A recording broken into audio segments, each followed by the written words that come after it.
هیله او پیشنهاد دا دی چې دغسې کنفرانسونه ښه ډېر سي او توجه ورته وسي او دواړه وزارتونه دې ته زیاته توجه وکړي چې تر هماهنګه په مخ لاړ سي او دغسې تربیتي کنفرانسونه، روزنیز کنفرانسونه، څېړنیز کنفرانسونه د ولسوالیو تر سطحې پورې په هېواد کې وغځېږي، بیا انقلاب راتللی شي انشاءالله.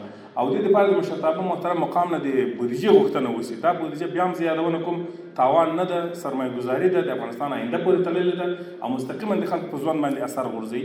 د دې دپاره یو هماهنګ او کوچلي ګامونه پکار دي.